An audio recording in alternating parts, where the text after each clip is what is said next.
Hey everybody, and welcome to the live stream. Just getting set up here just a moment, and let me know if you can see and hear me all right as you guys are jumping on tonight. Happy Sunday. Hope you guys had an awesome weekend. I got a lot of stuff to kind of go over. It'll be a pretty quick live tonight. And by quick, I mean I'm not going to go 3 hours. I will go for a while, but not going to go 3 hours. But go ahead and let me know if you can hear and see me all right. Let me know.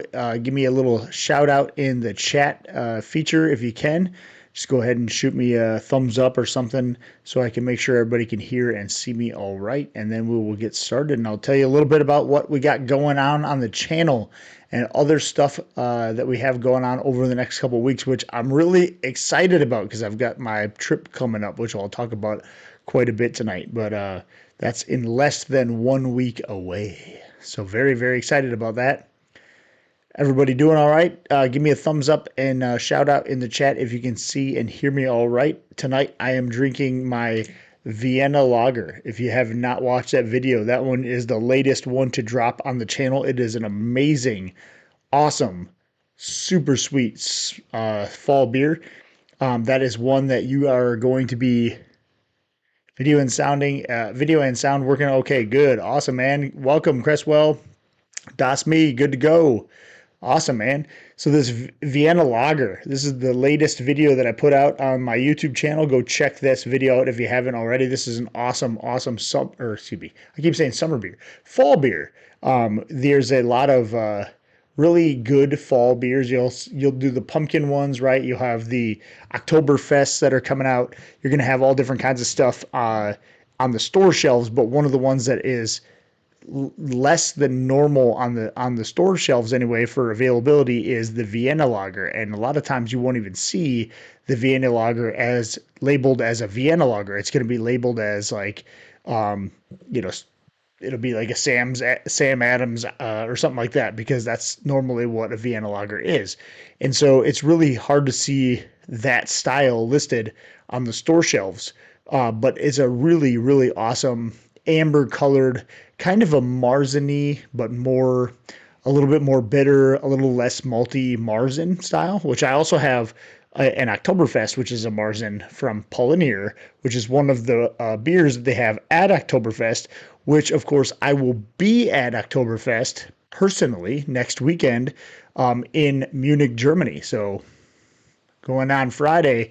We leave here on Friday. We head there, and next weekend on Saturday, and will be the first day of Oktoberfest. And I'm going to be there Saturday and Sunday, and then other locations along Germany, Paris, Brussels, and Pilsen in the Czech Republic. So we'll talk a little bit about that tonight. But if you haven't watched this video on the Vienna Lager, go check it out. Awesome fall beer. This is one you can have all year round.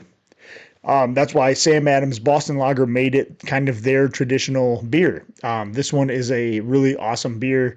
Very different. Well, I wouldn't say very different. It's slightly different than the American versions of the Vienna Lager, like the Sam Adams Boston Lager, the Modelo Negra, the Yingling, that kind of thing. Those kind of fall into this Vienna Lager category.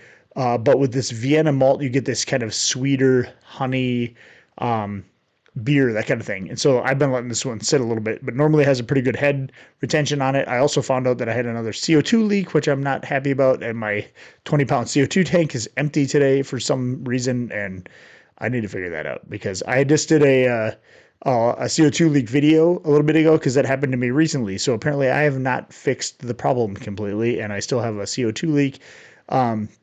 And it's at the dang CO2 tank, and I can't believe it. I went through that whole thing again. I tightened that thing down like crazy, and when I went over to the CO2 tank, I could like hand loosen it again. So it has to do something with my connection to the CO2 tank. I've got to figure that out. But anyway, Vienna Lager, awesome video. Go check that one out. Really good beer. You can have this on tap year round, and it's awesome.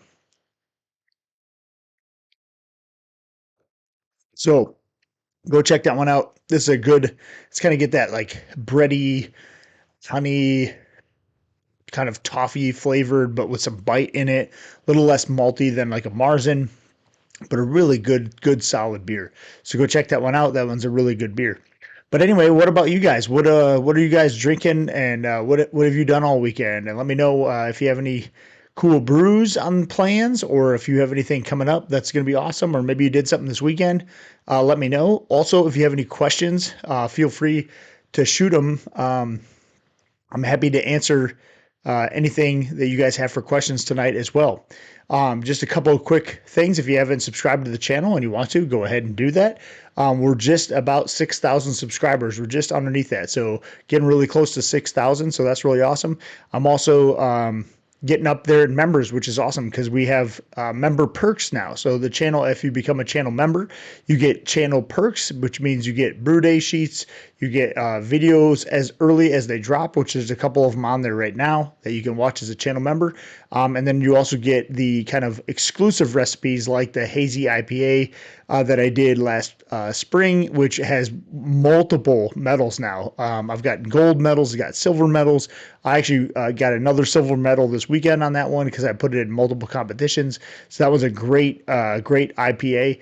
Go check out that hazy video, and you can, if you subscribe to become a member, you get that one in the as a member perk. So go ahead and hit that subscribe join button, become a member. You get those videos early, you get the brew day sheets, and you get those exclusive recipes like that hazy IPA. So with that out of the way, we'll read some comments here. Snoop is great at finding leaks. Yeah, I wish I could not spend money on a 20-pound tank every couple of months because that's just been my luck. But I hooked up my last 20-pound and I had the video. I did the whole thing. I found the leak and I tightened the crap out of that thing on my CO2 tank, and it was fine up until literally today, and nothing changed today. I don't know what it was, but I came out there and I had an empty CO2 tank, and it was completely full this morning. So something had to give, and I don't know what it was, but I need to figure it out because I'm sick of going out there and having zero CO2. I have a 5-pound tank, so fortunately I can hook that up and like still serve some beer. But man, I was disappointed to see that CO2 tank was empty again. But whatever, we'll figure it out slowly but surely. But Alonzo, plan on brewing a Pilsner on Friday. Awesome, man. That's sweet. Just a regular German Pils. I have an awesome recipe on my page. Go check that out if you haven't. That's a great beer. I'm going to put that one into some competitions along with this Vienna Lager and a cold IPA that I did, which I'll talk about in a little bit. So coming up on the channel next week, I will actually not be on for 2 weekends in a row, actually, and then the third weekend I'll be back on a live. But for 2 weekends, I will not be doing live streams. Snoop bubbles really well, and we'll show the smallest leaks. Yes, I will. I will say I use sanitizer to check for the bubbles, but yes, Snoop. So the next week on Friday, I am going to Germany. So I'll be leaving Friday. I leave and we head to Munich for a couple of days. Then I go up to Czech Republic. Then we go over to Cologne, Germany. Then we go down to Paris and then back up to Brussels. So we're hitting kind of a beer tour, if you will, in Germany and some of the other surrounding countries. So we'll be in Munich for Oktoberfest. That's awesome. I got the whole lederhosen get up. So you'll see that. I'm going to be doing some filming and other things while I'm over there to kind of showcase what that's going to look like and to share with you a little bit about my experience over at Oktoberfest. So that's going to be really cool. We're also going to Czech or Pilsen in the Czech Republic. That will be a brewery tour where Pilsner was invented, the Czech Pilsner, right? So we're going to a brewery tour there. We're going to be doing, again, I'll do some filming and stuff there, just again with my phone, just kind of show you guys what that's all about. It's going to be really awesome. I hope maybe I'll even do a live while I'm there. I'm not really sure yet, but I'm going to at least film some stuff so I can kind of talk about it at least when I get back, do a video on that. We're going to Cologne, where Kolsch was invented, and so we'll go be doing a brewery tour there. We're going to be seeing a bunch of cool, awesome Gothic cathedrals and some other awesome architecture, castles, that kind of stuff in Cologne. We'll do this all by train, by the way. And then we're going to Paris after that for the day, basically like a 1 day tour of Paris, which will be really quick. Probably need more than 1 day to do it, but we're going to do it anyway. And then we're going to be back up. We're going to do Brussels in Belgium, and we're doing a chocolate and beer tour there, which would be awesome because, Brussels chocolate, why not, right? Belgium chocolate. So we're going to be doing that. We're going to be doing some really cool tours and different awesome getaways and seeing the sights while we're over there. So I'm really excited about that. That's going to be coming up Friday. So for the next 2 weeks, I will be out of the country. So I won't be doing a live. So I'm doing one tonight, and then I'm going to do one in 3 weeks, not 2 weeks. So in 3 weeks from now. But I will be sure to film a bunch. But don't worry, you will get to see a video in between now and then. And there is a video posted for those who are channel members on my page right now. And next week on Monday, not tomorrow, but a week from tomorrow, for everybody else, video drops. And that's going to be on the top 5 off flavors that you get from your brewing process. So not something that you would get from like a bad recipe that you had or anything like that, but really the brewing process that you have. So these are things that are super correctable, things that you could do right now to correct and make better beer from day one. Those things are on my page right now, top 5 off flavors that you want to avoid. And those things are, that's going to come out next Monday for everybody. Or if you're a channel member, you get to watch it now because that's on my page right now. So awesome. Welcome, Ty. Welcome. Glad to see you. Enjoying my Oktoberfest S23 fruit esters, really mellow. That's good. That's good. I know you were worried about that last time, so that's cool. I do have an Oktoberfest from Paulinier that I'm going to get into. This Marzen Oktoberfest. This is one of the breweries that actually gets to brew in Munich, right? So Paulinier. So I'm going to tap that one here in a little bit. I'm enjoying my Vienna lager. For those who are just jumping on, go check that video out. This is really awesome. Look at how clear this thing is, man. You can see my face right in this. Really awesome brew. Again, a really good fall beer. It kind of goes away from that Marzen and pumpkin beers. But speaking of pumpkin beers, if you haven't checked out, I have a video on my page that I did a pumpkin beer last year. That one turned out really good. And one thing that I like the most about it is that it doesn't use cinnamon or nutmeg at all in that brew. And so one of the things that I kind of mimicked that beer after was a beer that I tried in Charlotte area here, which is called Noda Brewing. And they have a beer called Gorgeous, right? And so this is a really cool can, some sweet graphics on there with some pumpkins on a motorbike, right? Sidecar, that kind of thing. This thing is pumpkin beer, but it doesn't have any cinnamon or nutmeg. So that's what I was trying to go after because I really like that beer. So I brought one to share with everybody tonight. So we'll try those and we'll get after it. But what's everybody drinking tonight? Anything exciting coming up? I mean, we're in full fall swing time, basically, right? It is mid-September. It's probably getting cooler wherever you're at. Even in the lower United States, it's getting a little cooler, right? And so those are the beers that everybody's kind of gravitating toward this time of year, is when you are kind of going toward the the fall season. So everybody's getting these pumpkin beers, pumpkin spice, whatever. And then you got the Oktoberfest right around the corner. So some of you have probably already seen the Oktoberfest stuff that's really going around, your communities and stuff. There's probably a ton of breweries and other things that are doing Oktoberfest events, because those things are held, even though it's October, in September, because that's exactly when Oktoberfest is in Munich, which is where it started. So really excited to, really excited to go to my trip. We're literally just finishing up the last minute packing items and stuff, but man, I am pumped. I mean, that Friday can't come fast enough. I got 4 days of work and I'm off, and we're going to be having some beers. We're going to be enjoying some awesome scenery, or eat some delicious food. It's going to be amazing. I can't wait. And to top it all off, I got the Trachten, the wear. I got all the get up, the Drindle. I got that from I got the lederhosen, I got the shirt, I got the fedora, I got the whole get up that's going to Oktoberfest for next weekend. So that's gonna be awesome.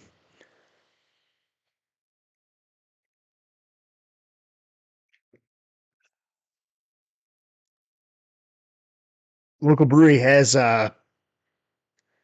persimmon for fall. Uh, great fall fruit. I don't know that I've ever had that. Persimmon? What kind of fruit is that? I've heard of that, I think, but I don't know that I've ever had it before. Persimmon. Maybe that's super popular somewhere else, but maybe I'm just in the dark because I don't eat that fruit. But that's awesome, persimmon. I guess I've heard of that recently. Actually, somebody had that. Maybe somebody brewed with it or something. What is a persimmon? I'm gonna look that up because I am curious. I feel like I should know this, but I don't.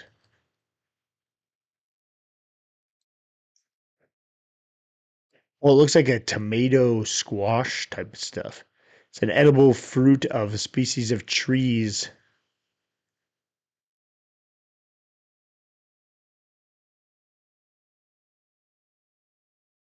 Hmm.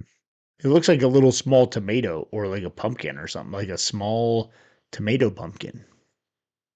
I don't know how you would do that. What does a persimmon taste like? It says kind of like the fabulous fruity love child of a mango and roasted sweet pepper with a cinnamon and dates in the background. Well, there you go. It's a love child of mango and roasted sweet pepper with cinnamon and dates in the background. Sweet. I want one. It's super sweet, but they are really soft and don't package well. Okay, they do kind of look soft, right? They look like a tomato. I'm gonna show a picture of this thing because let me show you what I am looking at here on my screen share. So like here's a bunch of persimmon. So they look like tomatoes to me, kind of, right? Like this one looks like a tomatoey, right? I mean, I would mistake that for a tomato if I saw that. It kind of looks like it, like a little small, but almost looks like a lighter version, almost like a mango version of it. But yeah, I kind of get what they mean. Like there's like this one kind of looks like a pepper. That one kind of looks like a tomato that's a mango. So there you go. Persimmon. Man, well, you learn something new every day because I don't know that I would have picked that one out of the hat for something to eat at the store, but they probably have those. I don't even know. Persimmon makes good cookies. Look at that. Oh, even softer than a tomato. That's crazy. So I definitely need to look for those now, and they probably have them in the store, and I just like walk past them or something. Are these available at like normal grocery stores, or do you have to like get these somewhere else? Because I have no idea why I have not ever tried this. I've like tried like dragon fruit and like star fruit and stuff like that, just because I saw it and I wanted to try it. But I have not. I don't know if I've ever had persimmon. Weird. Very cool, man. That's awesome. So I guess I'm gonna get some and make some cookies. I bet you there's a huge like shopping like a whole cookbook on these things, and and who knew? Oh look, here's like some on the trees. We shipped to colder states beginning in late March. They ship from January to April, so they like do they grow in the winter? I've never seen them in a grocery store. Well, that would make sense why I haven't seen them before. Monday morning here, so not drinking, working. Brewed a New Zealand Pilsner on the weekend. That's awesome. Very, very cool. Those are becoming more and more popular now. Those New Zealand Pilsner. I think a lot of people here are calling them not just a New Zealand Pilsner. They're calling them like an IPL or something like that. And they're kind of they are mimicking like a West Coast. They call them a West Coast Pilsner sometimes, or like the New Zealand Pilsner or a cold IPA. IPLs are different than a cold IPA, and I did a video on the difference between those. But I think they're all coming from the same angle a little bit. They're very light, clear, citrusy beers. They're brewed generally with lager yeast, but sometimes at ale temperatures like the cold IPA, but the IPL isn't. If you do a New Zealand Pilsner, of course, that would be brewed at regular lager temperatures, and um, a West Coast lager would obviously be that as well. So they're kind of coming on different like terms or names or something like that for that. But the New Zealand Pilsner is becoming a popular beer, and I like it. I had an IPL today, even though I think the IPL I had today at one of the breweries I was at was really an IPL to me would be something that was exactly an IPA recipe, but you brewed it with lager yeast at lager temperatures. However, in this case, this one was a lighter style, try to be citrusy beer. So to me, this would have been more along the lines of a New Zealand Pilsner or a West Coast Pilsner style to me, even though they called it an IPL. But, to each their own. I think they're all kind of there's a lot of crossover there. There's a lot of like similarities between all of those different names, and hopefully they come up with one that just sticks and everybody like goes with it. But there are differences between a couple of them. But yes, have a brewed coffee, and you don't have to drink Cresswell at work. You can have a coffee and join us. That's a different type of brew. From Southern Indiana, I usually get a pulp locally. Okay, there you go. They're good when mushy, just after the first frost. Ah, well, there you go. So they grow. They're like an apple season type of thing, huh? Like apples, and then when they start getting frosty, they get mushy, huh? And there's all different kinds of stuff. Stuffed persimmon. I mean, there's like a whole cookbook of this stuff. I'm not gonna share all this stuff on the screen, but like here's persimmon. A website called Lick My Spoon has a persimmon butter stovetop sous vide versions. And there's persimmon salad and persimmon something else, whatever that is. There's a whole bunch of different stuff. Persimmon chips. I haven't seen persimmon cookies, but man, I imagine they're gonna have all different kinds of it. Here's spiced persimmon coconut cream pie. A permission pie. Here we go. Here's another one. Look at all that. There's all different kinds of permission. I'm missing out on. I need more permission in my life. They look like they're overripe. Okay. Chocolate permission. Oh, here we go. Permission spice cookies. See, I would have given that normally. Here's permission tart.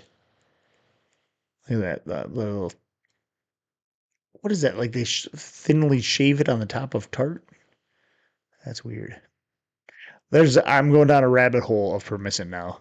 Thanksgiving permission cocktail. Now we're talking. Like, okay, now I have to share this. Look at the permission cocktail. Thanksgiving permission cocktail. Persimmon. I keep saying permission. Persimmon cocktail. Do you have a hard time incorporating permission or persimmon? Man, persimmon in a cocktail? Well, just in case you needed some, look no further. We found the magic ingredient. Here we go. Look at that. That thing looks like a fantastic beer, actually. We should put this in a beer. We should. I need to now brew with persimmon. Persimmon in a beer. I guarantee you someone's done this. Has someone put persimmon in a beer? Let's Google search this. Persimmon beer. Ooh, how to make persimmon beer.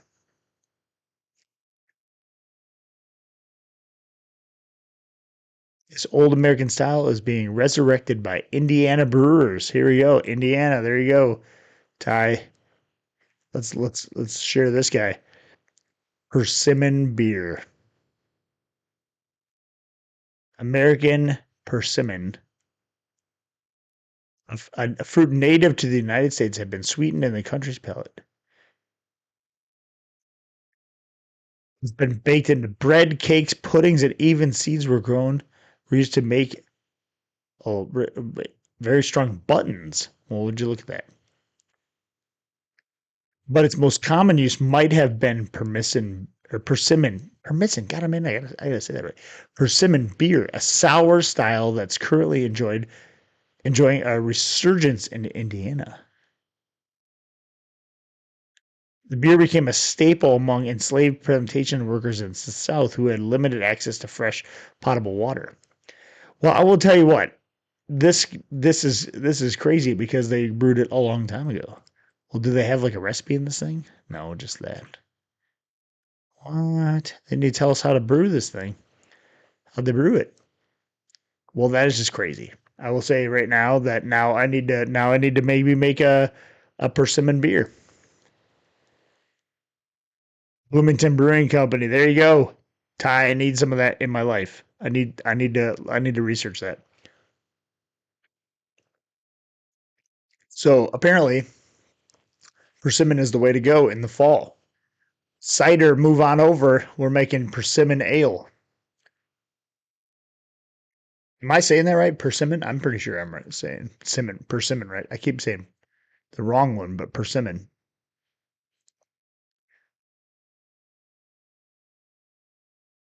The recipe for persimmon beer.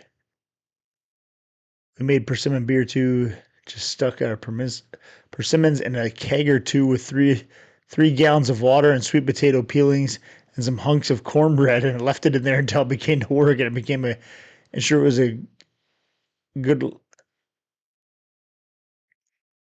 began to work. So just basically a sour beer. It's sure good to drink along with crackling bread and potatoes.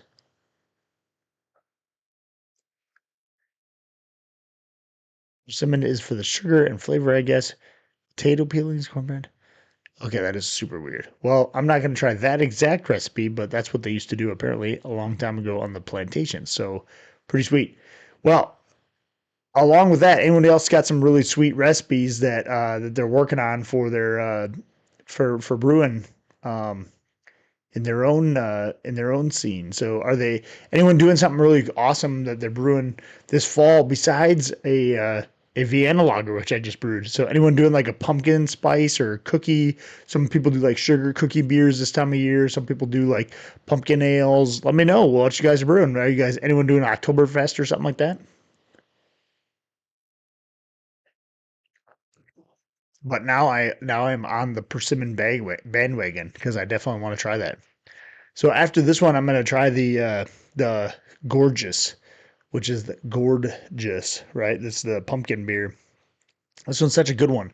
I got a six pack of this because I like it every year. I always love this type of beer because it has no cinnamon, nutmeg. It's just a right amount of spices that you want in a pumpkin beer. And I brewed that one last year, so go check that out on the channel if you haven't already. There's a pumpkin uh, ale that I did on my channel, so go check that out. What's up, Zach? Welcome, welcome. Hello, hello. Cheers to yourself. Anything you drinking or brewing lately that you want to talk about? Let me know. Welcome to the chat.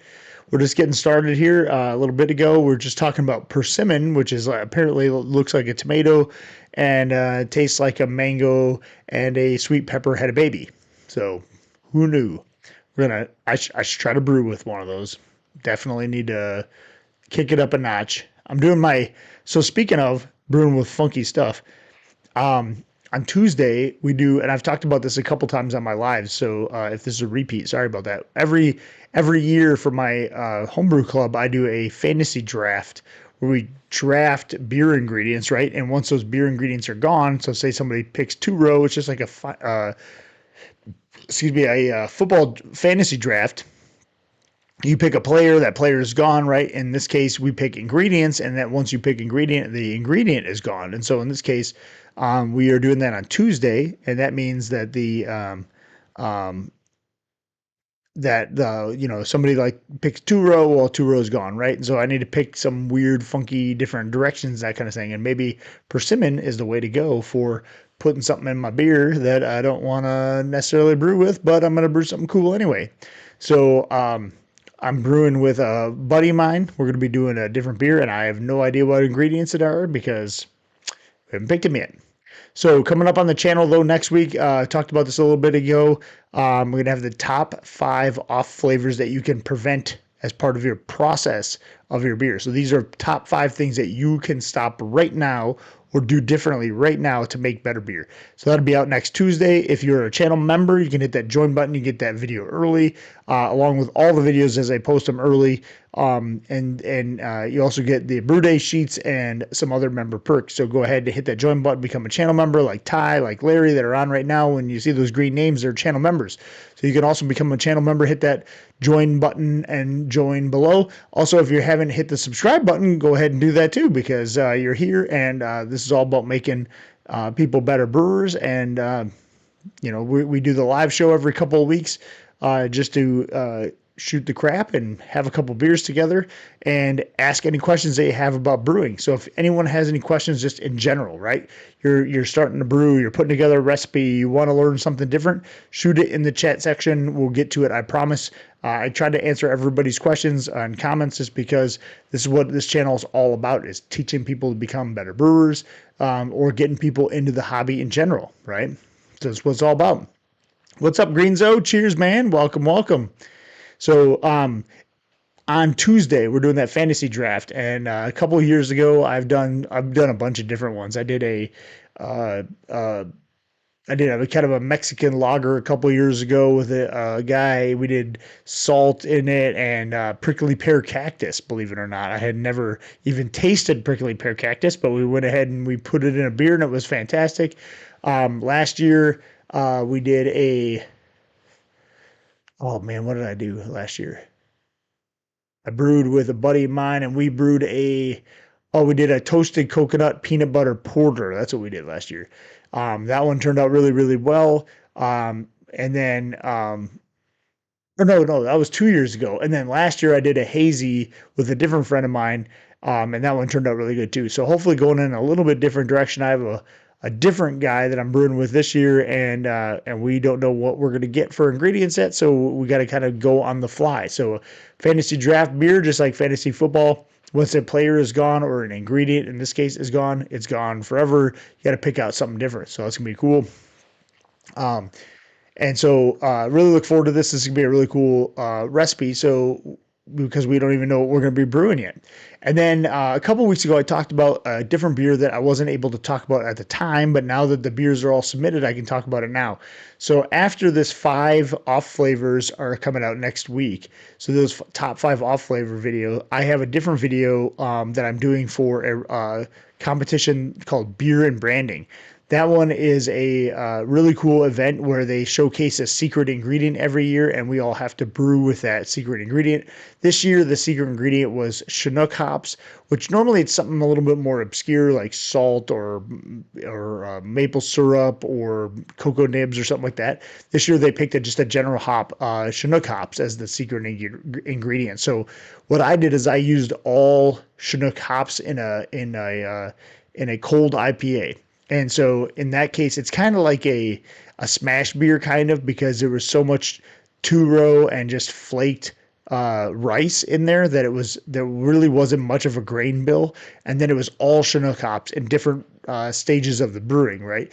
So I did some at 60 minutes for some bittering. I did a lot towards the end of the boil. I did some in Whirlpool. I did a bunch in dry hop, both at High Krausen and at regular dry hop. So I think that beer turned out really, really good. It was fantastic. I did a little stream, or not stream, I did a recording with some of the branding professionals. And speaking of the beer and branding part, the branding people then took their design and they kind of made a label, 6-pack, that kind of stuff. And they have to submit that as well. And so the branding people get voted on the name and the design, and then the brewers get voted on based on the beer taste and whether they can taste that secret ingredient. So kind of cool. Last year I got People's Choice along with a buddy of mine that I brewed with. We got People's Choice, and we did, it was maple syrup last year. We did a brown ale, maple pecan brown ale. That video is on my web page as well. So that's an awesome fall beer that we did last year. This year I'm doing that cold IPA with Chinook hops. So that's going to be cool. That's going to be a video that's on my channel in October. So that'll be coming out a little bit later. I am waiting to release that one until after the event that we have on October 10th. And that's going to be kind of showcasing whether we did okay at that or not. So, all right, getting to some questions here. Cresswell, I brewed a Marzen and had a Fest beer back to back in March. Back in March. Been lagering and sampling. Need to make sure there's enough left for a weekend away in a couple weeks. Yeah, absolutely, man. When you start kicking into a keg, sometimes I have to like take it off one of my taps completely so I don't like drink too much of it if I need to save some. So that happens to the best of us, man. But that sounds awesome. Fest beer. I mean, that's why they started making Oktoberfest early. They did Vienna lagers all year round. They did Oktoberfest in time for the September because they needed a lager, right? So that's awesome. Greenzo had my fantasy draft a couple of weeks ago. Very happy he wasn't a top pick because of the whole McCaffrey situation. Yes. He's out for at least 4 weeks. They put him on IR now because he's got a like Achilles or something. George says, I brewed a porter, but temperatures went nuts during the mash and was at 160 and lowered to 154 during the last half hour. Is astringent or really low ABV going to happen? What can I expect? So what happens mash temperature wise, right? So it's a great question, George. So the brewing at a porter is not going to really hurt you because you went up to 160. Okay. So porters sometimes will be at 156 or even 158. So what happens with the mash temperature specifically is you have this range of beta versus alpha enzymes, right? And the higher the temperature, the more, I want to say, longer chain sugars there are that are less fermentable than the lower, shorter chain sugars. I might have those reversed, but either way, the lower the temperature, the more that your yeast can consume that sugar, right? The higher the temperature, the less the yeast can consume those sugars. They're more complex branches of sugars, right? And so for a porter, you're lucky you did a porter at those higher temperatures because sometimes you want that to be a little bit sweeter anyway, and most people would do a porter at like 156 or even 158. So you doing it at 160 is not going to really hurt it at all. And if you dropped it down at all, 154, like you said, for the last half hour, it is not going to be a big deal whatsoever because the lower you go, it actually does convert some of those sugars eventually. If we were to go higher or lower later. And so I honestly don't think that you're going to really see that big of a difference. If anything, you may not hit as low of a final gravity because you'll have a little bit more residual sugars left over because you had a higher mash temperature. But I don't think you're going to be upset with the reaction. I wouldn't be. 160 isn't out of the realm of something that would be bad for a porter. I would have, if I were you, I would have preferred like a 156 or 158, but 160 is right there, right? So, and 154 might have been even a little bit low. So, in my opinion, 156 is about perfect for a porter, maybe 158 even. So, I wouldn't be mad. I honestly don't think you're going to see that much of a difference, especially since you lowered it halfway anyway. And so I think you'd be just fine. What's up, Sonny? How's it going, man? Cheers. Welcome. Just finishing up this Vienna lager. If you haven't checked out that video on my page, go ahead and do so. And I need to drink that down so we can get into this pumpkin beer since we are almost into October anyway. And I love this beer that Noda Brewing does called Gorgeous. So this one is a similar beer than what I made on my channel last year that has no cinnamon and no nutmeg. And so it's not overly spiced. One thing I don't like about a pumpkin beer is that it just like is too much pumpkin spice in your face.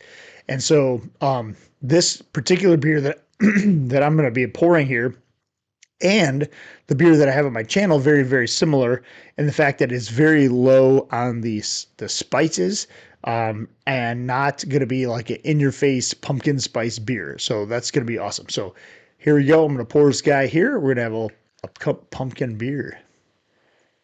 It's a great beer. I've had this one. I like this beer every year. I got a 6-pack of it when I went to the brewery the other day because I was like, I got to have that. I got to have that on tap. Good. You can't see this much because it's dark behind me, but this is a good colored beer. Actually, it's very light when you don't have it in front of the other thing, but it's almost like a little bit darker than the Vienna lager that I had. Um, and it's got those really good spices, like you can smell on the nose, but it's not no cinnamon, no nutmeg, right? But it still kind of tastes like you would have that kind of stuff. So it's good.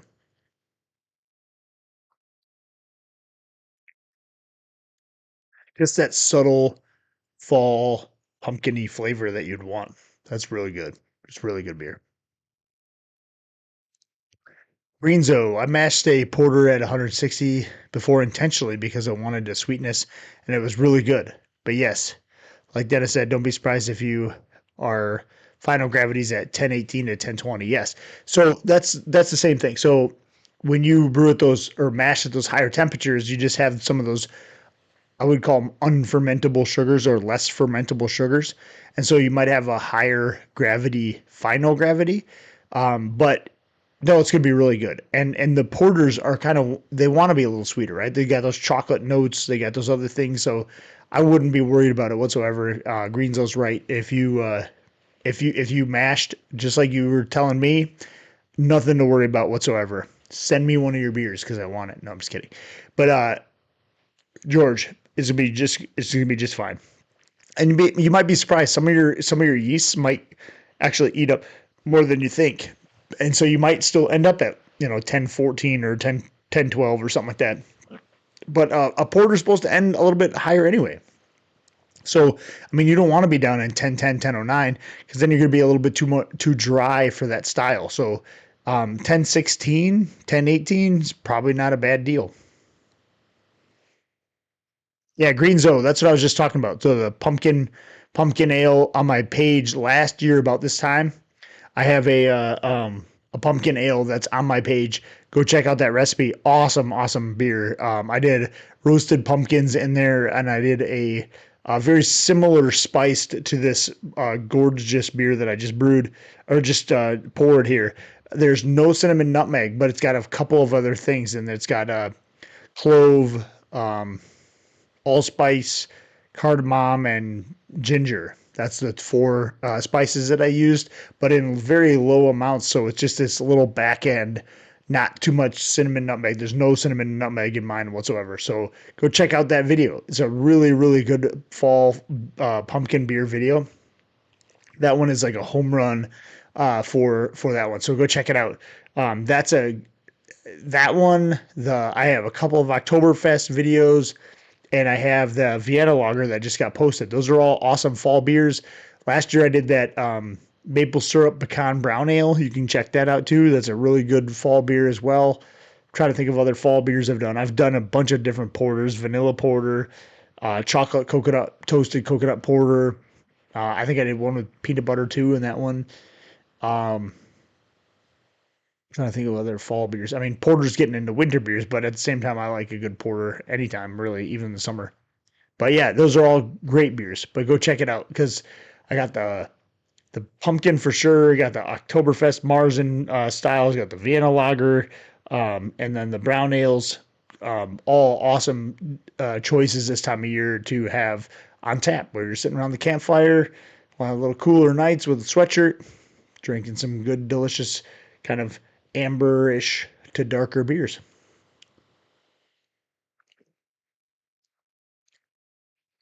I had a slice of pizza and I burnt the roof of my mouth like this a minute, like this thing. So I'm like, I feel like I'm like feeling the top of my mouth because I burnt the crap out of it with a piece of pizza. But here it is. Everything tastes like rubber for like a week because you burnt your tongue. No, I'm just kidding. Um, yeah. So pumpkin beers aren't my like normal favorite beers. I do like a little like less spice in my beers. Some people like love it, right? Some people like love the pumpkin and the spicy beers. They're just not my thing as much. That's why I like this beer that I just poured because it's I think a little bit less of that spice character. But I'm still only gonna have like one, and I bought a 6 pack because I know that eventually I'm gonna have like the six over like a month period. But I'm not gonna. This is not one that I would go and drink like six of them down in a row. Now the beer that I brewed was even less of a of a spiced beer, and so I think I like that a little bit more because I want that kind of beer flavor more than like spice in your face flavor, if that makes sense.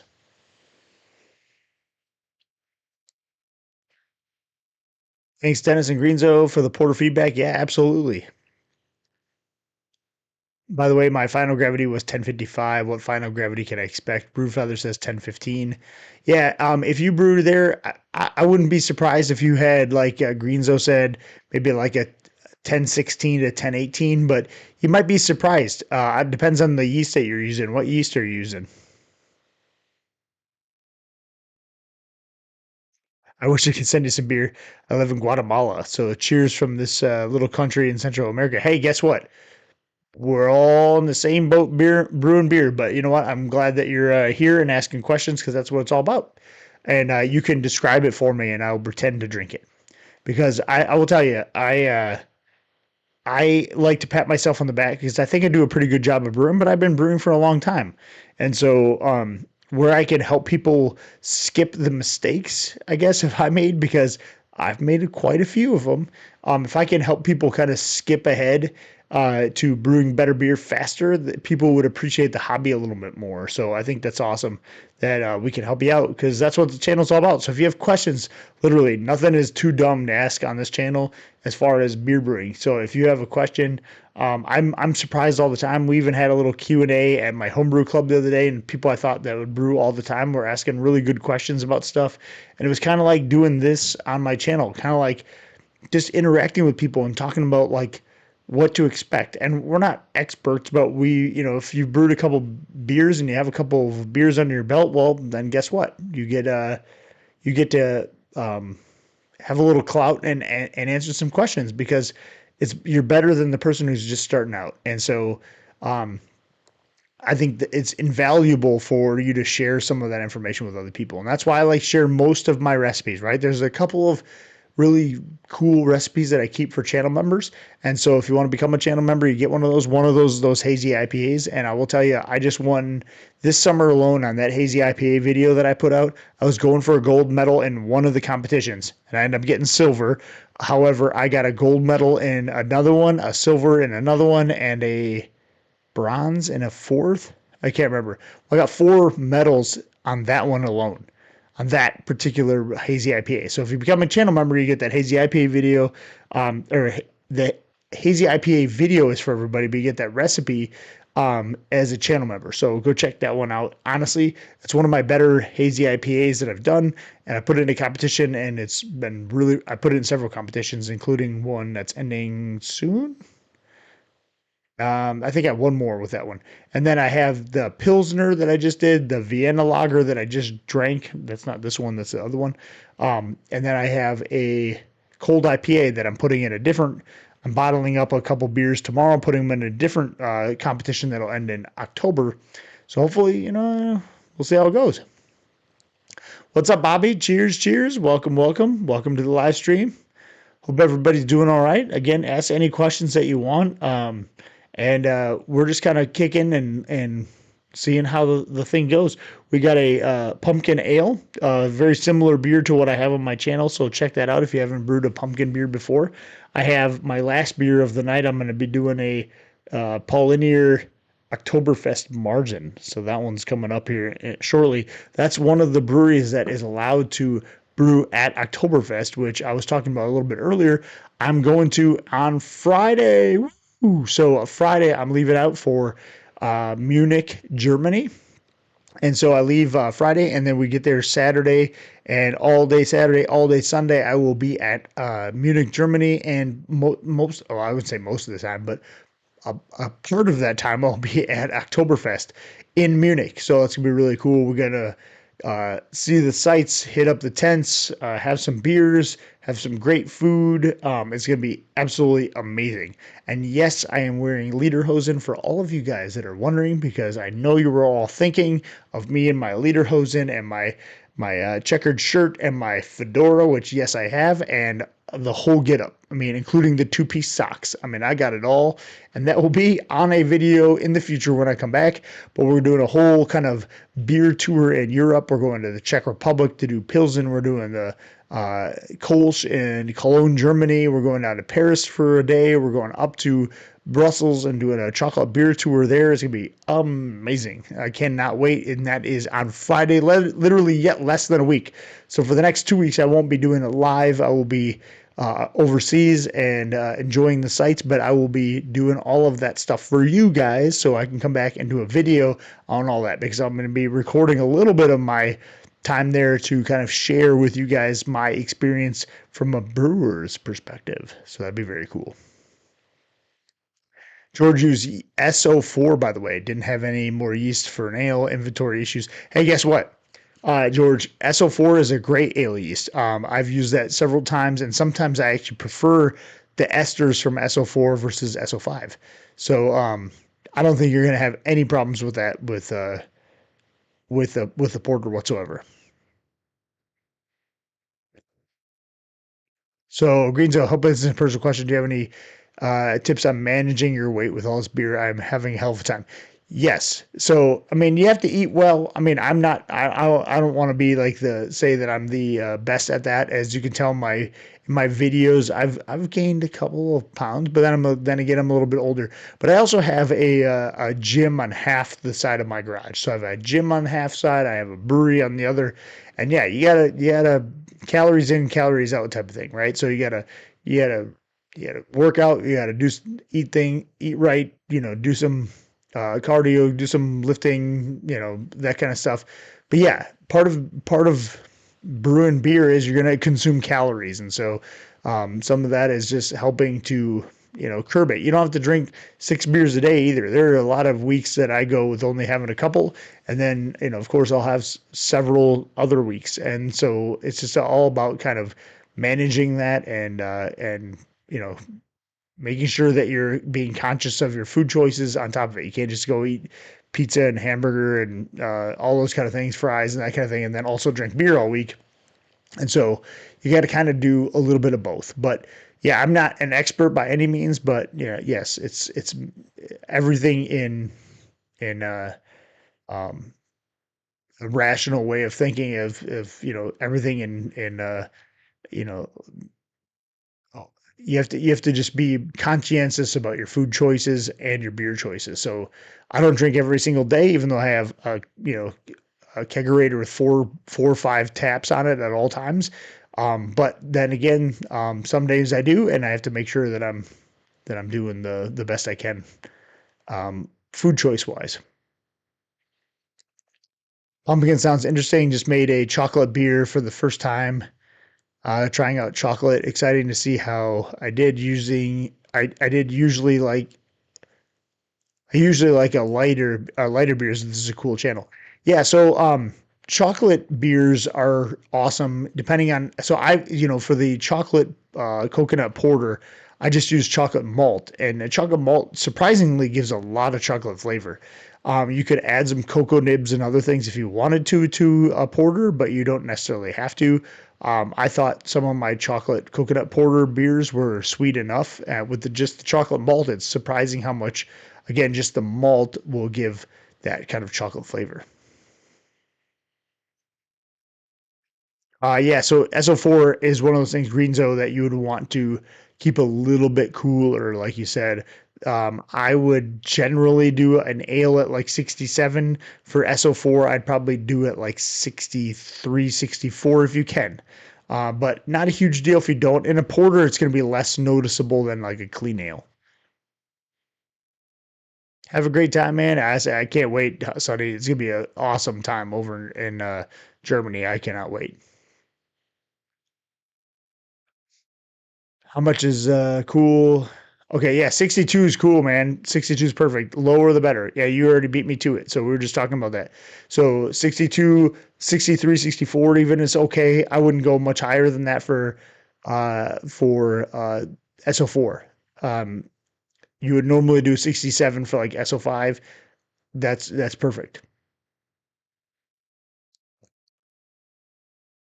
Yeah, so that's exactly what I was talking about, green zone. You want to keep that a couple degrees cooler than normal, but yeah, you guys are all on the same page. So look at that. People helping people. I don't even need to talk. Green Zone's got it covered, and George is all happy, and I'm gonna just drink this beer and be quiet because honestly, this is what it's all about. So the chat helps people helping people, man. It's not just me, man. It's a community. We're a community.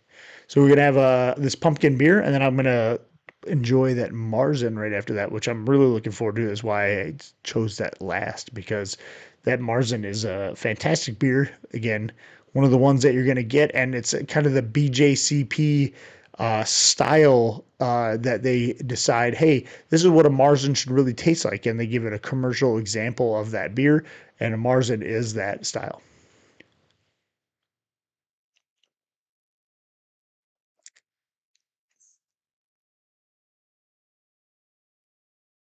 I did a chocolate malt and ground chocolate bean together. Yeah, there you go. How'd that one turn out? Is that for a porter, Dan?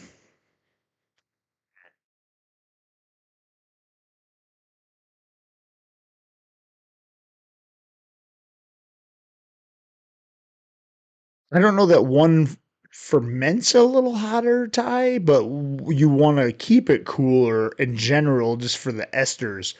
But maybe, I mean, I guess my fermentation chamber kind of handles it. Um, I don't know that one puts off more heat during fermentation, but maybe it does. The difference between the chamber and the fermentation, maybe that's a good question because I just kind of set my fermentation chamber up to like a certain temperature and kind of let it ride. But I wonder if there are certain yeasts that will like create more heat than others during the fermentation process. That'd be interesting to know because I would imagine it would be similar, even though it is important for everybody to know that the hotter, or excuse me, the you may think your room is at 70 degrees or excuse me 68 degrees, but inside of your fermentation chamber, the activity of the fermentation itself warms the beer up. So it might be 68 ambient and it might be 72 inside of your fermenter because of the activity that's happening in there. But I don't, I would be, that's a good question to know, like whether USO4 or USO5 or Kveik or something else, does it actually raise the temperature more because of how active the yeast is inside? It's a great food for thought because I don't know the answer to that, but my fermentation chamber just kind of handles it because if it were to get hotter, it would just say, "Hey, I need to turn on more and cool it down." And yes, porter and the wort tastes amazing, and it is finishing up right now in a keg, and I haven't tapped it yet, but about another week before tap. Absolutely awesome. Well, hey, I tell you what, as you're transferring it and it tastes fine, well, that's a good indication that it's going to be a good beer. So can't wait to try it. That's cool. I bet it's gonna be amazing. Let me know how it turns out.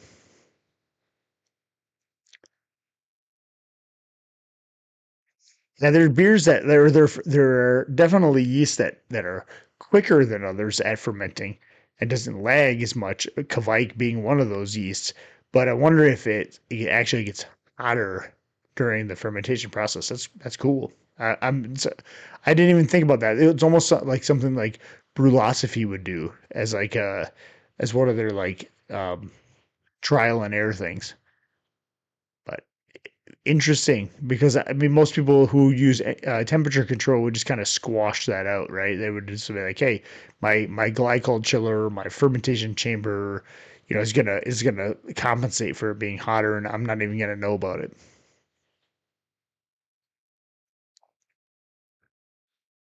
Hey, that's cool. I mean, you know what? That's how we all learn. I didn't even think of that, to be honest with you, Ty.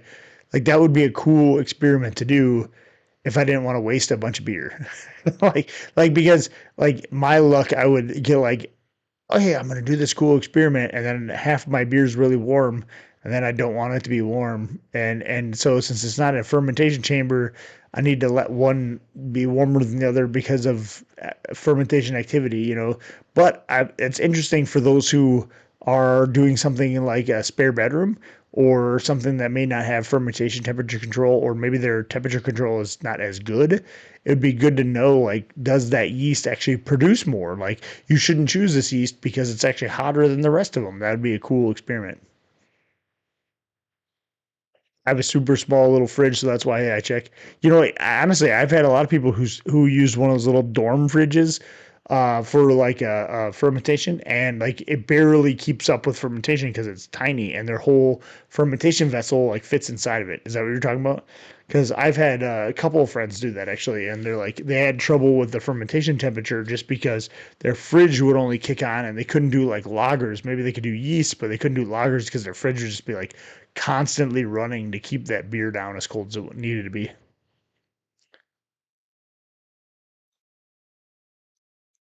I have to put my chamber at least 4 to 5 degrees cooler than the beer to make everything in the right range. You know what? That's not uncommon.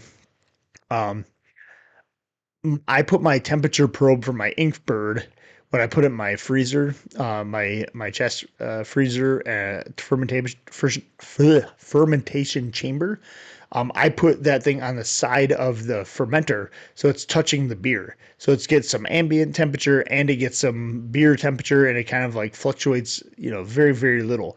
But yeah, if in that case, depending on where you have your temperature controller, if your temperature is reading warmer, you definitely need to kick her down a notch. And now that you got it dialed in, that's awesome. I mean, that's what it's all about. Is like using your own equipment, knowing what you need to do differently than everybody else, and doing it that way so you make sure you're brewing better beer. And then, sometimes when you have a system, whether it's a SS brew tank and stainless steel glycol chiller, the whole deal, or something else. Once you perfect your system, you make good beer all the time. Like I win winning metal, beers all the time, but I don't have shiny fermenters and conical fermenters and that kind of stuff. I use a Rubbermaid container for my mash tun, and I use a plastic Monster fermenters most of the time. I mean, I have some glass carboys from big mouth bubblers, that kind of thing.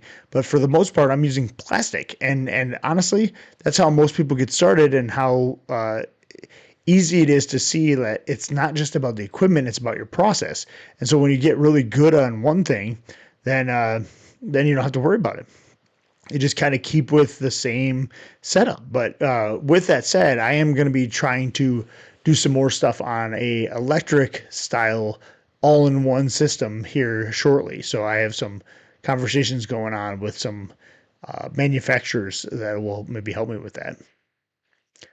Greenzo, have you tried pressure fermentation? No, I have not. And there's a couple things, and one of the, and I won't give it away, but there is something to be said about pressure fermentation. If you can do it, it does help with fermentation temperature control. You don't need it as much if you can pressure ferment, so that's good. There is some side effects or off flavors that you might perceive, and you'll see that in my next video that's going to be posted next week. Or if you're a channel member, you get it now. But the top 5 kind of preventable off flavors. And I'm not saying all perfect pressure fermentation does that, but there are some off flavors you can get as from pressure fermentation that you could avoid. And so I tell you a little bit about how to do that in my next video. So I don't want to give that away, but you'll check that out in a week. Dan says, I decided to start growing my own hops. Me too, Dan. Awesome, awesome, man. I literally have a hop rhizome planted right now, and I've got some little sprigs growing up in my garden that are about 8-10 inches right now. And all I'm letting it do this year is kind of grow up and get some roots growing. And then next year I've got Cascade hops planted, so hopefully we'll get some Cascade hops going out. So decided to, I'll read the rest of your thing now that I've taken over your question, but decided to grow my own hops, have some sprouts growing already. Perfect. We're twins.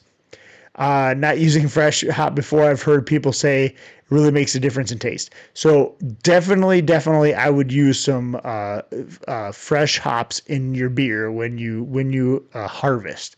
But there are people on both sides of that fence that say never ever dry them out, and others that say yes, you should dry them out. I'm going to harvest some and do some fresh hopped IPAs. So I will do a video on that next year when I get some hops. But you have to use like 3 times as much as you normally would use. When you dry them out, it's about 1/4 of the weight that you get in fresh hops. So if you get 8 pounds, for instance, of fresh hops, you'll get 2 pounds of dried hops.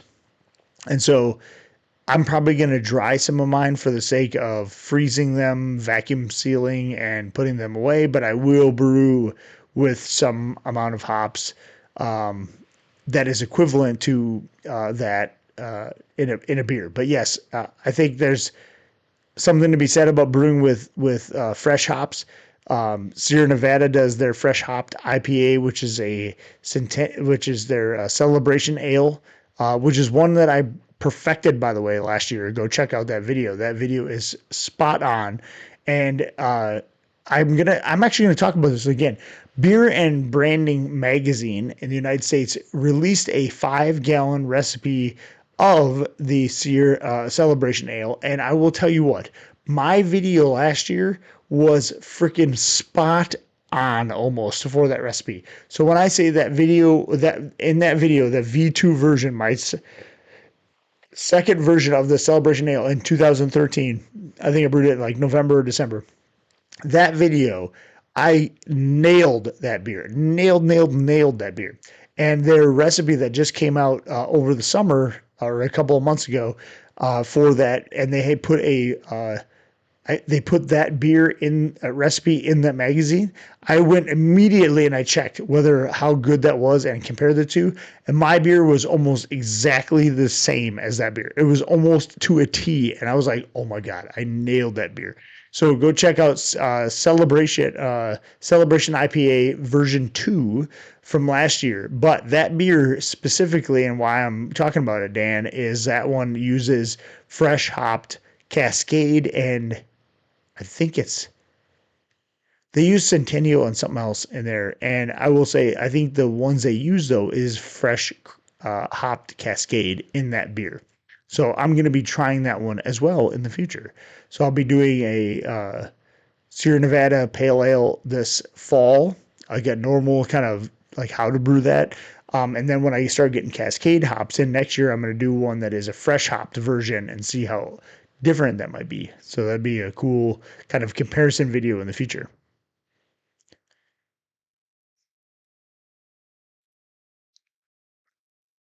Greenzo, you're welcome. Yes, pressure fermentation. I haven't done it. I don't have a reason to do it though. Where I'm at, like some people pressure ferment to get away from the temperature control, and I don't need to. I don't need to do that, so I haven't opted to do pressure fermentation. I just don't have a need to do it. Awesome, Robert, man. That's there you go. Need to do some dry hopping with them. That's sweet, man. And so this winter, Dan, your things will kind of die back. So will mine, and then all I'm really doing is growing some root structure right now, right? So get all those things out.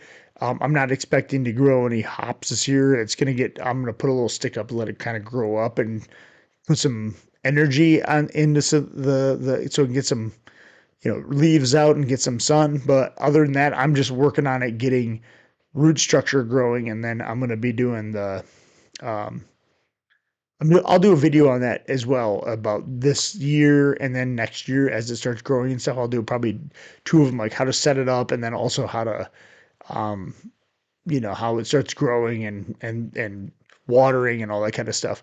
But this is my kind of first version of that too, so I'm kind of learning as I go. Cheers, man. Welcome. Thanks for joining us, Greenzo. Have a good dinner. Don't burn your mouth like I did because my roof of my mouth is like a like rubbery mess. I burnt my roof of my mouth on some pizza, and that's all I can feel in my mouth is like burnt roof of my mouth. Yeah, Robert, man, kind of fun to say hops in your beer, homegrown. Absolutely, I think the whole reason to doing it, right? Like you can buy fresh hops if you want to, or even dried whole cone hops. But saying that you grew them and now like you are growing your own ingredients, if you will, that's super cool. Can't wait. I'm not gonna grow my any grains or anything, but yes, hops is another step up. I have Saz hops and Cascade grow right now. I like the variety. Yes, I actually have a friend that grows Saz, so I did not do Saz. I did Cascade just to test it out. Was one of the more hardy hops that's harder to mess up. Let's put it that way. So very cool.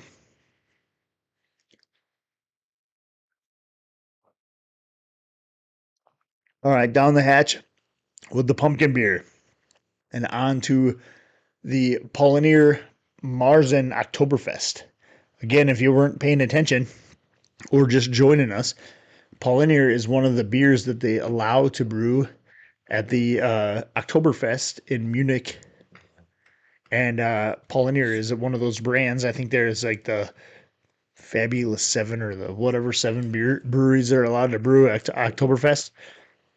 And BJCP puts out a style guideline on all of their different beers. I'm gonna use a different glass for this one because I don't want any pumpkin flavor in there. But BJCP does a style guideline on what a beer should really taste like.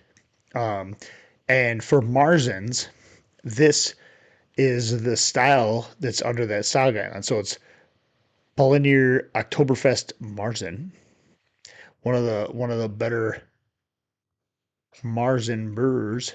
Um, and so I picked these up at the store to kind of test out like what a Marzen Oktoberfest should taste like. And I did a kind of a education for my homebrew club on these. And so this is what it is.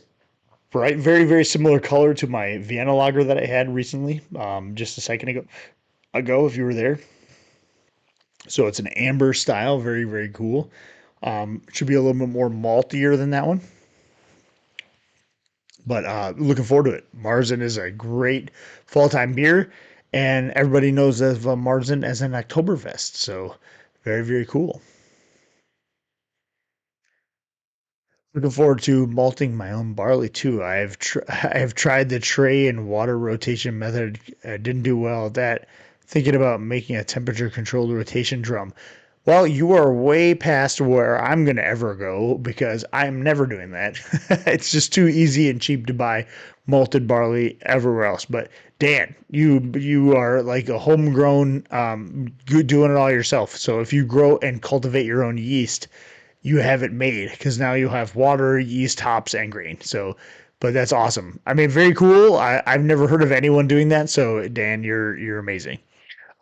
Growing your or not growing your own, but roasting your own barley is next level. Like a lot of people grow hops, but next level on the grains because it's just way too cheap. I'm not call me lazy because I might be lazy if I because I don't want to actually do that. But I just at the same time, like I've made cookies out of grains for my dog, so there's a maybe I could just roast some barley in the oven. I don't know, but no, it sounds like you have like controlled rotating drums and way beyond my want to do. Like if I have to water some hops every once in a while, it's pretty easy. If I have to rotate drums and for how uh, uh, malt darker I want my malts, I'm gonna just say nope. I'm gonna get those from the store. Yeah, Robert, you read my mind. Dan, that'd be cool, but a lot of work. It's like what I just said, way way more summed up. No, honestly, but let me know how it goes, Dan. Because honestly, man, that's cool as crap. I'm kind of jealous that you do that, but I don't know that I would ever attempt it because it's just way too easy for something to mess up, and I'm not gonna be able to do it. Hops, I'm like, hey, oh, cool, there's hops in there. I can pick some and try them out.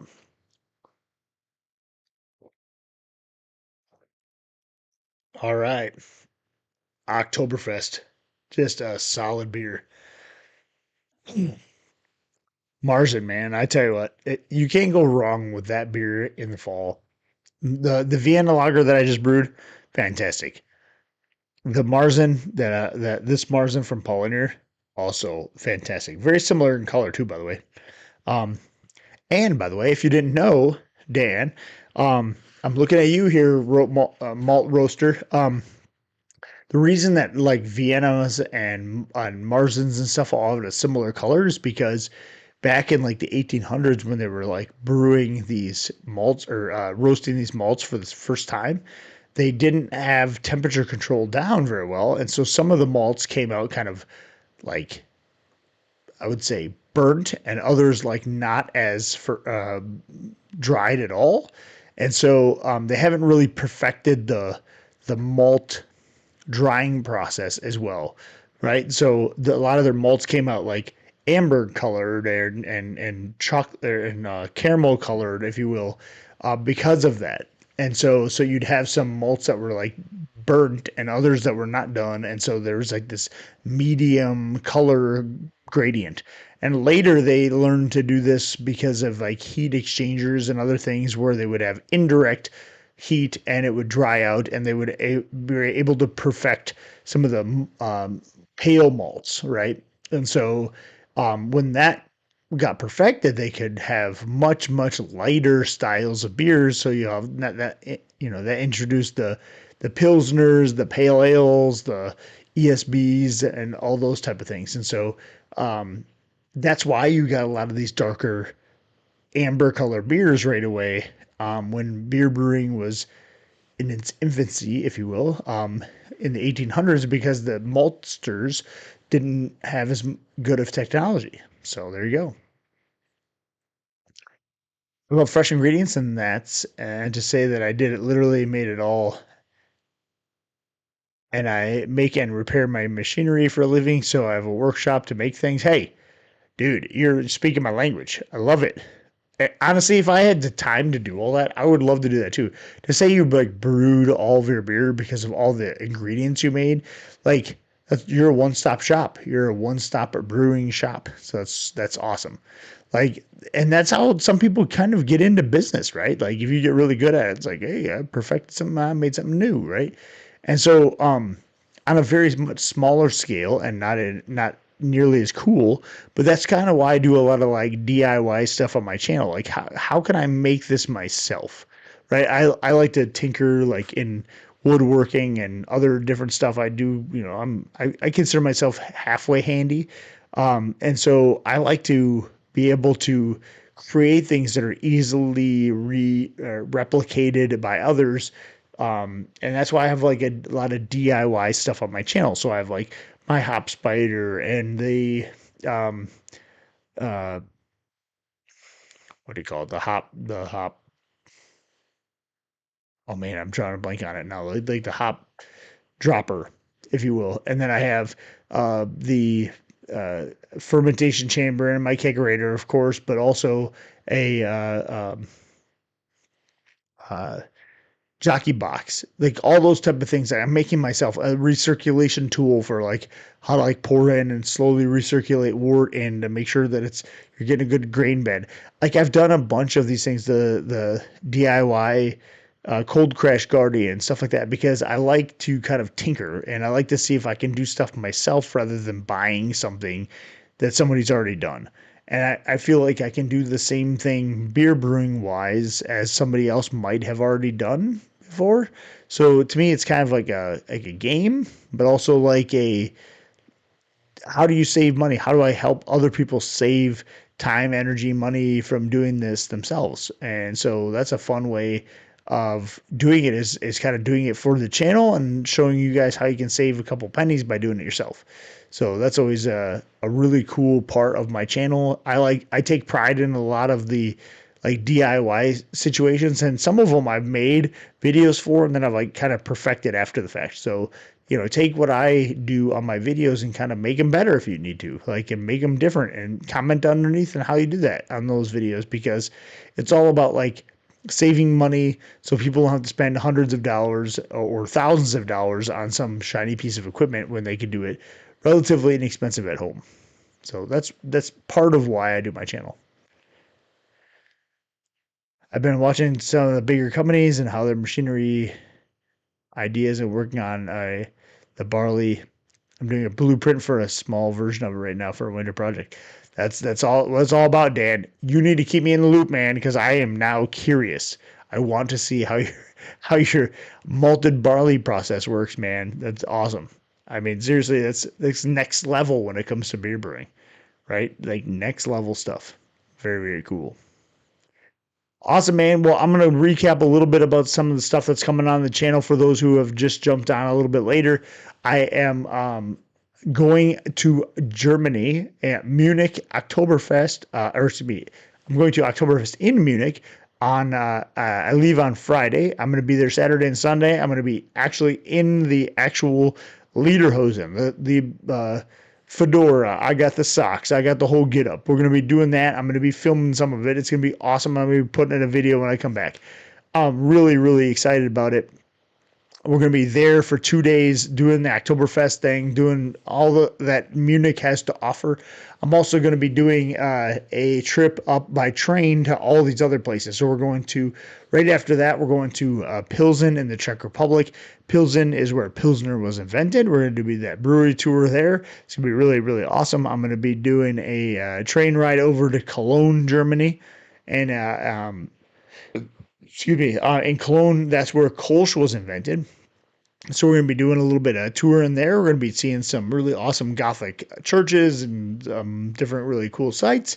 So I can't wait to bring that to you guys. Also going to be heading down to Paris for the day. So it'd be really cool seeing some sights there, going to the Eiffel Tower. I got tickets to go to the top of that with the wife. She's excited about visiting Paris for a little while. Then we're going to Brussels in Belgium and doing a chocolate beer tour there. I cannot wait. So for the next couple weeks, I will be gone. I'm not going to be doing a live for the next 2 weeks, but I will in 3 weeks from today. So normally I do it every other week. I'm going to skip an extra week here for me to be out of the country, but that's really cool. But while I am gone, I do have a scheduled video next week, and if you're a channel member, you get that now.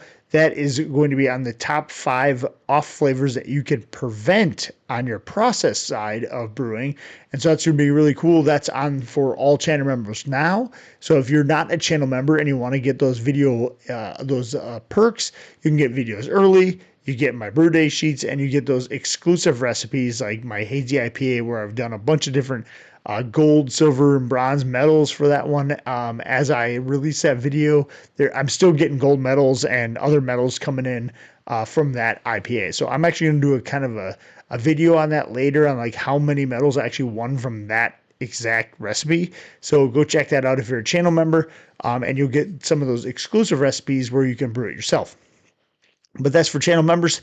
Other members will get that other video for the top 5 off flavors next Monday. So not tomorrow, a week from tomorrow. You'll get that on the channel. And then after that, I've got the cold IPA video with the branding people, which I talked about a little bit earlier. Go check that out. I won't rehash that whole thing. But that's going to be another sweet video that's going to be coming up in October. And then I have obviously all of the stuff that's happening in Oktoberfest coming up. So that's going to be really cool. And then we're going to start getting into some different fall beers. And I am also going to squeeze in there somewhere the Sierra Nevada Pale Ale recipe. They have that on their website, but I want to go through that for people who are like, hey, I just want a sweet, awesome, crushable pale ale. Let's talk about the differences, how to brew that one, that kind of thing in that particular recipe. I'm going to brew that because I kind of want that beer on tap. Even in the fall, it's nice to have like a nice pale ale or IPA or something like that for somebody to drink. Of course, we're going to have the other different funky beers on there, whether it's going to be the pumpkin beers, whether it's going to be the porters, whether it's going to be the Marzen or Vienna lagers and all that kind of stuff. But it's also good to have just a regular kind of old pale ale or pilsner or something like that on tap as well. So very, very cool. I'm gonna do a bunch of different fall and winter style beers, but before that happens, I'm gonna try to squeeze in one last little pale ale video before the end of the year. So that's all on the docket. But if you guys have any questions about beer brewing, let me know. As you guys know, I'm drinking this Paulinier Marzen Oktoberfest, which is fantastic. This is the style that BJCP recommends for what an Oktoberfest or a Marzen style beer should taste like. And so it's a fantastic beer. I'm gonna have a couple sips of this, but let me know again in the comments if you guys have any questions, comments about beer brewing at all, about things that are coming up, about things that you've run into, questions you have. That's what the channel's all about. And make sure you hit that like and subscribe button. Even if you're a subscriber, hit that like button. Helps get the lithogram for YouTube to push it to more people. So Right now, we've had a bunch of people viewing, 71 people at one point viewing this video. Go ahead and hit that like button. It helps getting this channel and visible to other people. So it's very cool. Some people are like, man, I can't believe I'm just finding your channel now, and I'm just learning about how to brew beer because I've been brewing for a while and I just ran across your channel now. And guess what? I wish you would have joined 2 years ago because we could have helped you out on some of the beers along the way. So if you have questions about beer and brewing beer, send them in the chat. Happy to answer questions.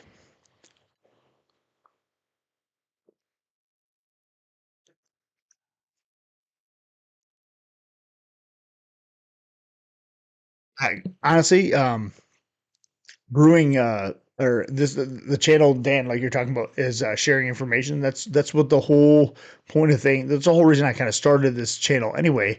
Is to kind of share information with other people, help people along the way, get people to and people helping people. Right. That's what it's all about. Said I recently made a maple made maple tree taps in the shop for some maple trees in the maple season starting in February. I'm going to collect the sap and make a maple grain beer. I did a maple syrup brown ale last year, and one of the things that was the most tough part about it was maple gets fermented out. Like the maple syrup gets fermented out. So what I had to do um was add that. I added some during the boil, and of course I knew it was going to get fermented out some, so we had to calculate that as part of the fermentable sugars, if you will. But we also had to um, add some afterwards. But what I had to do is you're going to either kill the yeast, which you can do with sodium metabite sulfate, which is basically a Camden tablet and some other things, or you can just keep it cold, right? So if you keg it and add the maple syrup, that also works too. So that's what I did for that one. As I kegged it, I put maple syrup in there after the fact. I did kill I might have killed the yeast. I can't remember, but I don't think I did for the video. But if you keep it cold, it doesn't matter. Like if you're gonna bottle this thing, I probably wouldn't add maple syrup and bottle it, or else you're gonna have bottle bombs. But excuse me, maple syrup is great in a beer after the fact, but you have to kind of get it to suspend in the beer a little bit. So the first couple pints that we pulled off of that was very sweet because some of that stuff did fall out of the beer. But we did get some to kind of suspend in there longer term, and it was actually a pretty good beer. Um, after a little bit, but some of it will fall out right away. So you want to give it a couple days, then pull a couple of the pints, and then you'll have a good maple pecan brown ale like I brewed last year. So check that video out if you haven't on my channel already. But yeah, tapping them right out of your own trees, man. That's the way to go. Like if you weld your own fermenter, Dan, I'm gonna just now start just being jealous. So start welding your own gaskets and stuff. That's crazy. Robert asks, anything you would do differently on your jockey box build? I plan to making it in the next few weeks. Honestly, no. I've done a couple different jockey boxes, and let me tell you, I actually have three jockey boxes, right? And let me tell you the difference. I only have one on my channel that I built, and that's my favorite one out of all of them. And I have one that has the stainless steel inside coils, right? Then you can buy those for really really expensive online. I would not recommend doing that. You can also get just like regular hose, like the serving beverage line hose, and do a lot of that. I would also not do that as much because although that's fine to use, it has a really thick wall to the inside of the tubing that's inside of the cooler, which is what you're putting ice and stuff to try to cool down the beer as you're serving it. And the thing I don't like as much about the stainless steel ones is it is well, number one, it's not as flexible. Number two, it's expensive and it's rigid in there. It is in the spot that it's at, right? And so you can't really put anything else in there or move it around at all because the stainless steel coil's there. It also has more surface area than you would think it is. And although it works to keep them cool, and if you have those, great, it's expensive. The Thicker wall obviously doesn't cool down the beer as much because it's got the thicker wall. That's what you normally use in your kegerator and beverage lines that are, I can't remember, was it 9/16 inside and like I can't remember the outside diameter of those things. But the what I used in the video for my jockey box was a smaller diameter hose, and you wouldn't necessarily use that like a smaller, narrower, walled version of the hose. It's the same inside diameter. It's just the outside diameter is smaller and it's easier to kink and that kind of stuff. And so you wouldn't use it like in your jockey box or excuse me, in your kegerator or something like that because you could crimp it pretty easy. But in your jockey box, it's all coiled together nicely in the bottom of your jockey box, and it's all just sitting in a coil, and it's just fine, and you don't ever really mess with it all that much. So there's benefits of it in the fact that it's smaller, so it transfers heat a little bit better and it will cool down your beer faster. And it's really, really inexpensive. You can buy that stuff at like Lowe's or Home Depot. And that's where I got the one in the video, and it turned out really, really good. So out of the 3 jockey boxes that I have, my favorite one to use is actually the one I built on my channel. It actually works the best out of all 3 of them. And so I have 2 8 or I have 2 jockey boxes that can fit 8 taps and that have the tubing, and then I have one that is the stainless steel that has another 2 taps. So I can fit 10 kegs at at an event right now worth of jockey boxes. But my favorite one I've built is, or favorite one that to use is the one I built on my channel, which is the one with the smaller diameter tubing on the inside. So hopefully it answers your questions in a very long answer, Robert, but I wouldn't change a thing. Honestly, watch that video, build it the exact same way. No bottles, I like big batches. In kegs are much easier, but adding your own later, but saying it to add later is okay, is okay as well.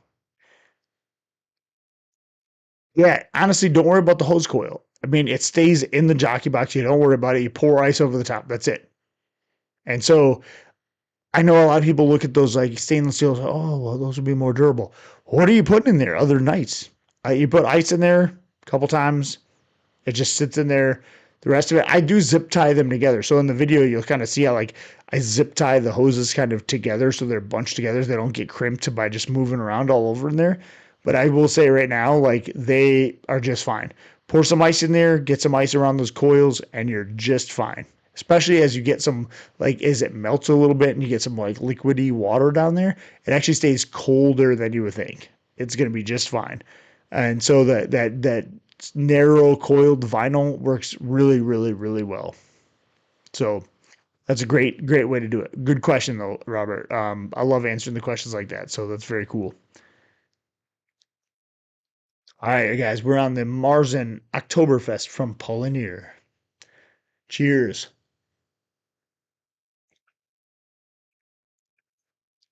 With that, guys, I will tell you, I'm not going to be on super, super long tonight because I have a long week. I've got a couple of days of planning left and packing for my trip on Friday. I may try to do like a quick live sometime during Oktoberfest. I can't guarantee that because I don't know what the Wi-Fi service and stuff is going to be like when I'm there. But I will not be on the next 2 weeks. So next 2 Sunday nights I won't be on. 2 weeks from now I will be on though, and we'll go over everything that I had at Oktoberfest. But I'm also going to be doing a video on that too, so I can't wait to share all of that stuff with you. Um, and I've got some really cool videos coming up for the fall. So I'm going to kind of try to preemptively talk about those things in a couple of weeks. I'm saving a little bit because I think it's going to be really a cool release of videos that I have coming up. Again, the 5 off flavored one I think is going to do really well. I think some people will be surprised about how common some of these things are and some things that they might be able to prevent that they're doing already in their beer brewing. So that's really awesome. So, stay tuned and look for those type of videos as you're coming up. But again, as a channel member, you get the off flavors one right now. As next week, you'll be able to, you'll be able to watch that one on next Monday. Not tomorrow, but the week from Monday, that one releases. I need a barb reducer for a keg, or no, excuse me, a transfer to a fermenter to a keg, and Lowe's only has brass. Will it really matter from a cold side transfer? If you're just transferring through brass tie, I wouldn't worry about it. Honestly, like most of the, actually a lot of uh, the taps that you get are chrome plated brass anyway. So brass is fine for liquids, especially if you're only using it for transferring. If you're, it's gonna be in there for such a short amount of time, I wouldn't worry about it whatsoever. I wouldn't hesitate on using brass. Some of the connections I have in my jockey box are brass. Even I mean, if you can get them without them, if you can get them in stainless, fine. But as long as they're not sitting in there 24/7, I wouldn't worry about it. Um, for even for the kegging equipment though, there's a lot of chrome plated brass stuff, and eventually that chrome plating